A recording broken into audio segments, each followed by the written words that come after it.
ये कहना गलत नहीं होगा कि भारत की वजह से यूरोप की एक फैक्ट्री पे ताला लग चुका है और यूरोप की ये ट्रैक्टर फैक्ट्री अपनी प्रोडक्शन लाइन बंद करके भारत को अपना मैन्युफैक्चरिंग बेस बनाने जा रही है। ये वही 80 साल पुरानी कंपनी है जिसके लाइसेंस ट्रैक्टर भारत में HMT बेचा करती थी और भारत की आजादी से पहले इस यूरोपियन कंपनी ने चेक रिपब्लिक में ट्रैक्टर्स का पहला प्रोडक्शन शुरू किया था। 1946 से अब तक ये कंपनी करीबन 13 लाख ट्रैक्टर्स दुनिया भर में बेच चुकी है, लेकिन यूरोप में एनर्जी, लेबर और मटेरियल कॉस्ट बढ़ने की वजह से इस कंपनी के लिए चेक रिपब्लिक में मैन्युफैक्चरिंग कंटिन्यू रख पाना पॉसिबल नहीं है। ये कंपनी है जेटॉर ट्रैक्टर जो यूरोप का मैन्युफैक्चरिंग बेस बंद करके अब भारत आने जा रही है और ये ऑफिशियल स्टेटमेंट खुद इस कंपनी की तरफ से आया है। और इसी के साथ ट्रैक्टर्स मैन्युफैक्चरिंग का पूरा इकोसिस्टम जिसमें पार्ट्स और कंपोनेंट्स भी शामिल हैं अब भारत में सेटअप होगा। शुरुआत में इस कंपनी का प्लान चाइना में भी मैन्युफैक्चरिंग बेस सेटअप करने का था, पर क्योंकि चाइनीज एक्सपोर्ट पे ऑलरेडी यूरोप कई सैंक्शंस लगा चुका है, इसलिए इस कंपनी ने भारत के साथ जाना प्रेफर किया। चेक रिपब्लिक से मैन्युफैक्चरिंग भारत में शिफ्ट करने का एक और सबसे बड़ा कारण था और वो था अफ्रीकन मार्केट में एंट्री।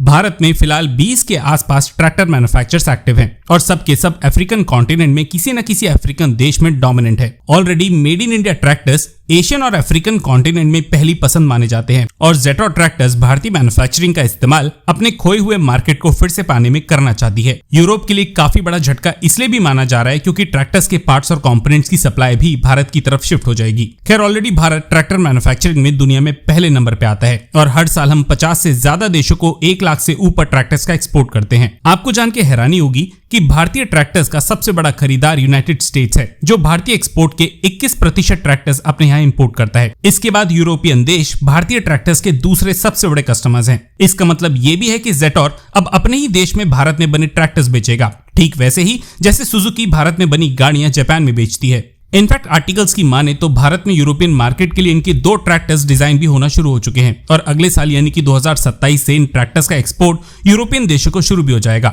आज की इस छोटी सी वीडियो में बस इतना ही। अगर कंटेंट पसंद आया है तो वीडियो को लाइक करने के बाद चैनल को सब्सक्राइब करके बेल आइकन दबाए बिना बिल्कुल भी मत जाइएगा। धन्यवाद। जय हिंद।